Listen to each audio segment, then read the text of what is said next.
성도 여러분 안녕하세요. 주의 평화를 전합니다. 12월 18일 수요일 오늘의 묵상 시간입니다. 2024년도 한 해가 저물어가죠.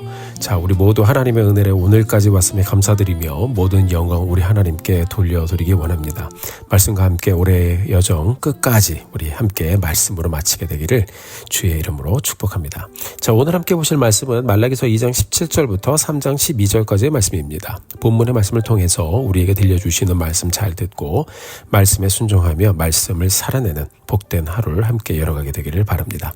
자, 말라기 선지자의 활동 배경을 보면요. 유다가 바벨론 포로기를 지나면서 리더 느헤미야 시대에 예루살렘 성벽을 재건하는 역사를 이루는데요. 말라기 선지자는 그 후에 약 100여 년이 지난 시점에서 그 시대에 활동하던 선지자였어요. 예루살렘 성벽을 재건하면서 잠시 반짝했던 이스라엘의 회복의 모습.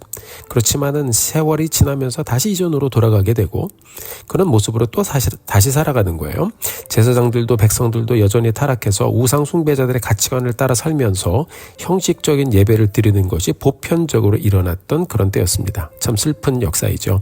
하나님은 선지자 말라기를 통해서 이스라엘의 상태를 들려주시면서 하나님이 선택하신 언약의 백성을 그래도 포기하지 않으시는 주님의 마음 보여주십니다. 왜 이렇게 그들의 실수를 들춰내실까요?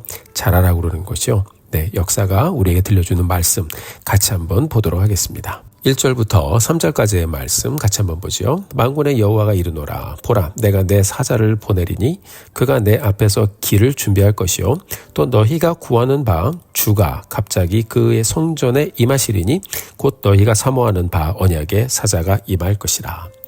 그가 임하시는 날을 누가 능히 나가며 그가 나타나는 때에 누가 능히 서리요. 그는 금을 연단하는 자의 불과 표백하는 자의 잿물과 같을 것이라. 그가 은을 연단하여 깨끗하게 하는 자 같아서 레위 자손을 깨끗하게 하되 금, 은같이 그들을 연단하리니 그들이 공의로운 제물을 나 여호와께 바칠 것이라. 아멘. 자, 1절의 말씀을 잘 읽어보면요. 주 앞에서 길을 준비하는 사람에 대해서 말씀하고 있어요. 누굴까요, 여러분?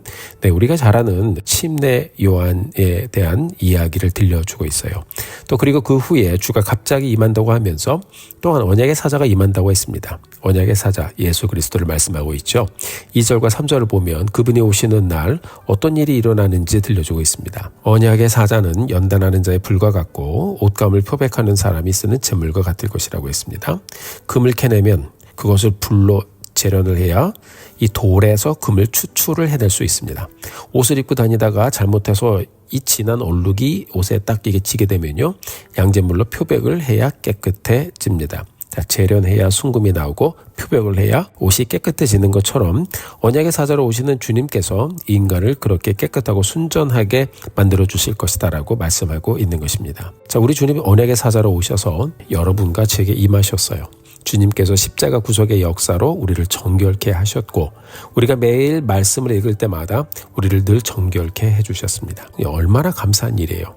그래서 우리가 말씀을 읽다 보면 마음이 뜨거워질 때가 있고 또 깨달아져서 회개할 때도 있고 다시 마음을 잡고 결심할 때도 있고 하나님 앞에 다시 서고자 다짐할 때도 있고 다 지나보셨을 거예요. 어느 때는 우리가 하나님께 감사를 고백하기도 하면서 우리를 성숙하게 하는 성장하게 하는 말씀을 경험하게 됩니다. 그래서 말씀 때문에 말씀을 통해 우리가 변화되었습니다. 다 우리를 정결케 하고 다듬고 순전하게 재련시키는 불같은 하나님의 말씀입니다.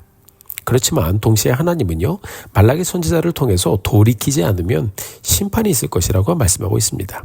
5절 말씀 같이 한번 보겠습니다.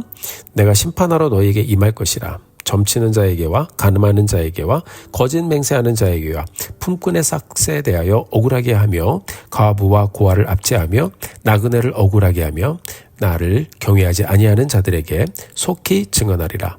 만군의 여호와가 말하였느니라. 아멘. 자, 어떤 사람이 나옵니까? 점치는 사람, 가늠하는 사람, 거짓 맹세하는 사람, 임금을 제대로 지불해주지 않는 주인들, 과부와 고아들을 압제하고 나그네를 억울하게 하는 그런 사람들, 하나님 반드시 심판하신다고 말씀하고 있죠.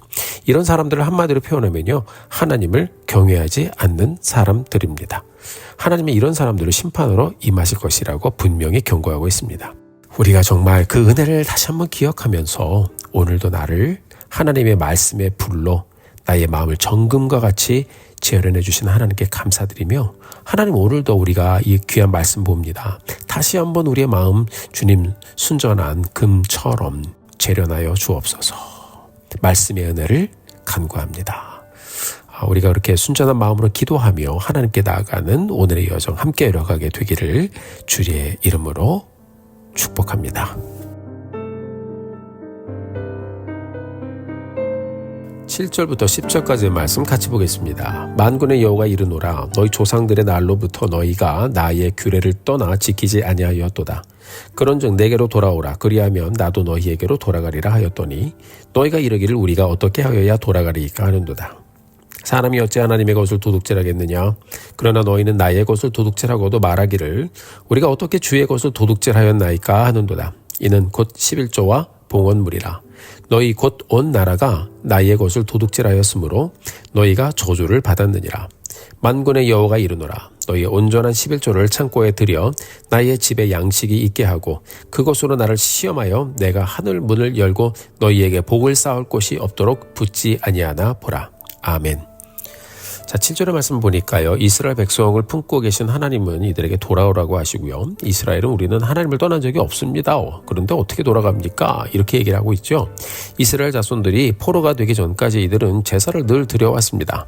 우상 숭배하면서 찜찜하니까 형식적으로 제사를 드리면서 그래도 자기들은 제사를 드렸기 때문에 하나님을 떠나지 않았다라고 생각하고 있어요. 착각이 있죠. 네, 여러분 남녀가 데이트를 하는데 두 사람이 같이 있어도 그중 한 사람의 마음은 다른 데가 있어요. 그러면 여러분 어떻겠습니까? 만약에 지금 그 데이트 현장에서 마음이 없는 상대방의 마음을 여러분이 알고 있다면 그 기분이 어떻겠습니까? 다른 사람 생각을 하고 있고 굉장히 가슴 아프겠죠. 하나님께 예배드리는 이스라엘의 모습이 그랬어요. 백성들의 답변을 보면 이들이 제사는 드렸지만 그들의 제사 현장에 하나님을 향한 마음이 없었습니다. 그저 형식적인 제사일 뿐이었습니다. 그들이 무슨 제물을 드리던 어떤 것을 드리던 하나님은 그것을 받지 않으신다고 말씀하고 있는 것입니다. 마음이 없는 선물, 마음이 없는 제물을 어떻게 받을 수 있겠어요? 그래서 하나님은 이스라엘과 만날 수 없어서 떠났다고 하시고 이스라엘은 했는데 드렸는데 이렇게 말하는 거예요. 그래서 여러분 하나님은 이렇게 믿음이 무너진 세대들의 이 죽은 예배, 마음이 없는 예물, 율법으로 정해주신 11조와 다른 예물들 전심으로 드리지 않고 또 아까워하고 이런 마음을 하나님께서 질책하신 거예요. 하나님을 경외하는 마음 없이 예배를 제대로 드리지 않으니까 헌금 생활도 예물 드리는 생활도 제대로 하지 않는 거예요. 드려도 건성으로 드리는 거예요. 우리가 기쁨과 감사 그리고 자원하는 마음으로 헌금을 드리는 것은요. 하나님을 인정하고 100% 하나님으로부터 왔고 하나님이 하셨습니다라는 고백을 우리가 예배를 드리며 또 헌금을 드리며 우리의 삶과 시간을 드리며 고백하는 거예요. 하나님은 그 마음을 받기를 원하시는 거예요. 10의 1을 드리는 11조. 여러분 헌금 생활의 기본이죠.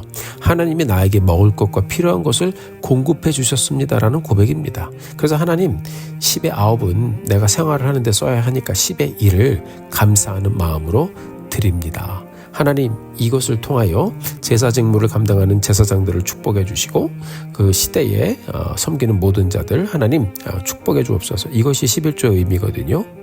자, 근데 헌금을 드리는 것 하나님께 감사드리고 하나님의 주권을 인정하는 것인데 그러면 하나님께서 그 마음을 보시고 복을 주신다고 했는데 다 건성이에요. 제대로 드리지 않아요. 그러니까 이스라엘이 영적인 기강이 무너지기 시작하고 이제는 바닥을 치는 것입니다. 사랑하는 성도 여러분, 그러니 이스라엘이 망하겠습니까? 안 망하겠습니까? 무너지겠죠. 하나님은 하나님의 사람을 통해 한 가지를 보기를 원하세요. 바로 하나님을 향한 하나님을 사랑하는 마음입니다.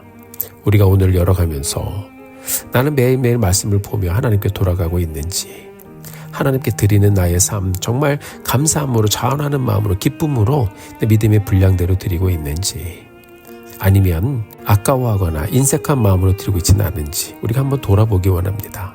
하나님만 사랑하고 하나님만 의지하고 그분의 내 삶을 붙잡고 계신 그분의 주권을 인정하며 하나님이 다 하셨습니다. 예배드리며 우리의 삶도 시간도 물질도 기쁨으로 하나님께 드리며 정말 간절한 예배의 현장으로 함께 가는 우리 모두가 되기를 주의 이름으로 축복합니다. 여러분 그렇게 매일의 여정을 말씀과 함께 살아내면서 하나님의 영광이 되어지고 하나님을 경외하는 자들에게 약속해 주신 하늘의 복을 정말 깊이 누리며 살아가는 우리 성도님들 되시기를, 우리 모두가 되기를 예수님의 이름으로 축원합니다. 함께 기도하시겠습니다.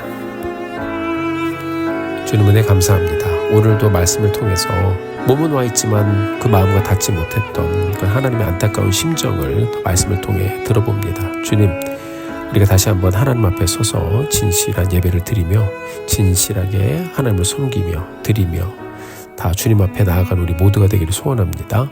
하나님께서 말씀해 주시고 다시 한번 하나님의 말씀과 정직하게 만나 주님과 교통하며 하나님을 깊이 사랑하며 영광 돌리며 나아가는 우리의 모습 되게 하여 주옵소서. 예수님의 이름으로 기도드렸습니다. 아멘.